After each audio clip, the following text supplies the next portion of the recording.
Biye tene octobre kalo tili woro samba flani muga ani duru ambe aw bela jilin fo aka wakati cogoya la kuna foni min nabaw sika ma kono tene fo ka taga se sibiri ma ni yo wati siri ayaw bisimila.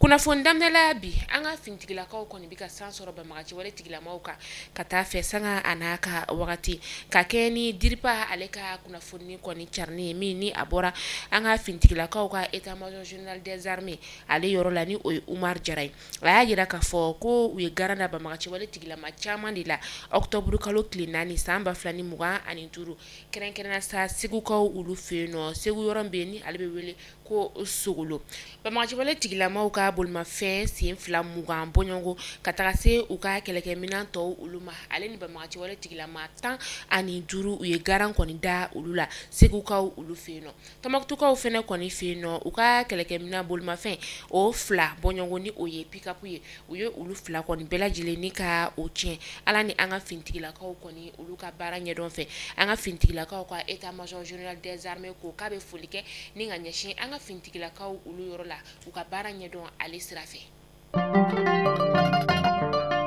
ameta kaikaw ulu feno ale ni juila ni dugu fila marabolo nyamaw koni ye do fara couvre-feu ale kuntagala koni o kan walasa basigi o be se ka sabati cogo mina dugu nu konna la femi kaikaw taye o be damne su nege kanya fu kata se sogomana nege kanya duru o wakati ma adamne na octobre kalo kile foro abta kunche akili bisaba samba flani muga ani duru juila kaw ulu feno o be damne su nege kanya fu kata kunche sogomana nege kanya woro o wakati ma o fene damne na octobre kalo kile folo abta kunche akili bisaba ani kelina mini do se ka fara akuntagala yere koni oka bolma fem mun be no ni ulu koni yamarne no ka bolin dere ko fole nunna o bolma fem do be talike anga fintigila ko ka bolma fem ka kataga se dokotoro ulu ka bolma fem yamaralen fene koni ma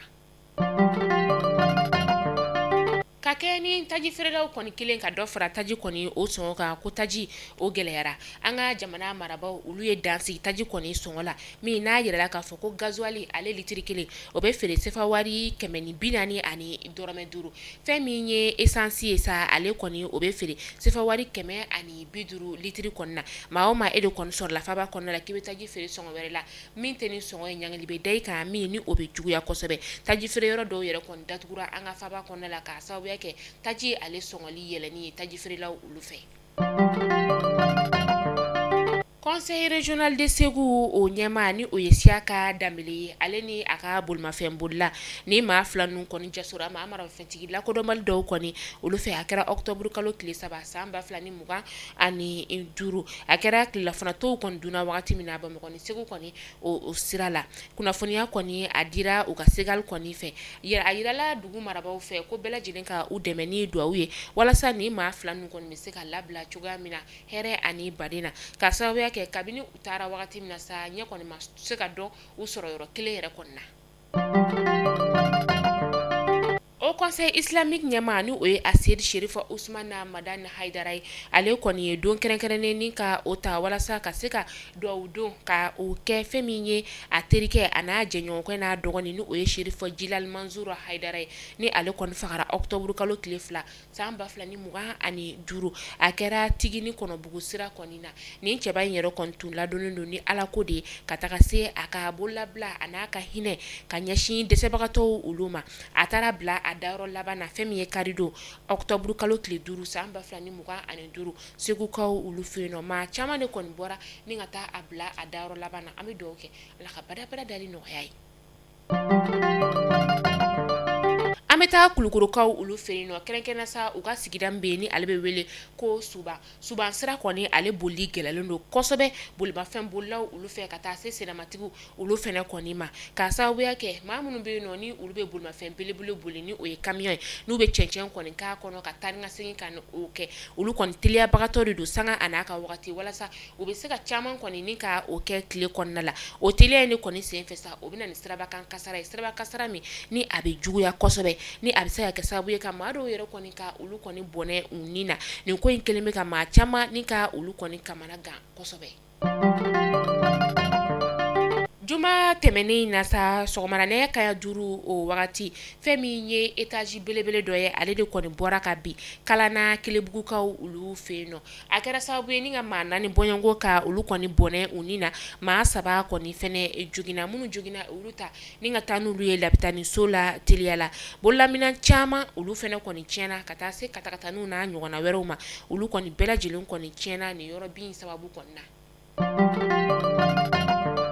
An bɛ taa kɔkan kibaru la an bɛ taa Burkina Faso kaw ka jamana o kɔnɔna la ka kɛɲɛ ni karogɛlɛn diinɛ tigilamaw kɔni kɛlɛli ye sa Burkina fintigilakaw olu ye san sɔrɔ karogɛlɛn diinɛ tigilamaw kɔni kan a kɛra sababu ye sa u y'u ka kɛlɛkɛminɛn caman ni ka o minɛ u la ka taga se a n'a ɲɔgɔnna wɛrɛw kɔni ma banbagaciwale tigilama ninnu yɛrɛ kɔni caman kɔni bɔnɛna a nin na nin kɛra nisɔndiyaba ye fɛn min ye Burkina Faso fintigilakaw olu bolo ka sababu kɛ u ye san sɔrɔ banbagaciwale tigilamaw kan. An bɛ to kɔkan kibaru kunnafoniyaw kɔnɔ halisa an bɛ taa Faransikaw ka jamana o kɔnɔna la u ka minisiri ɲɛma ni o ye Sébastien Lecornu ye ale kɔni ye walan ni ka o sɛmɛ bi octobre kalo tile 6 san 2025 a kelen kɔ ka tile 27 dɔrɔn ni ka o kɛ minisiri ɲɛmaya kɔni na a bɔra ni ka minisiriw kɔni ni ka o sigi kunu yɛrɛ kɔrɔ ni o bɛna karidon kɔni ma octobre kalo tile 5 san 2025 minisiriw kɔni sigilen sa a kuma kɔni munumunu kana kɔrɔfɔli kɔni cayara kosɛbɛ a kɔni ye walan ni ka o sɛmɛ ni y'a siɲɛ fɔlɔ ye kabi Faransi kɔni kɛra Faransi ye k'a fɔ ko minisiri kɔni ka tile 27 ni ka o kɔni kɛ minisiriya la ka tila ka bɔ a la ni ye a siɲɛ fɔlɔ ye Faransi kɔni ale bɛna minisiri wɛrɛ kɔni ni ka o ɲini ka ni cɛba in kɔni ka ale nɔ labila.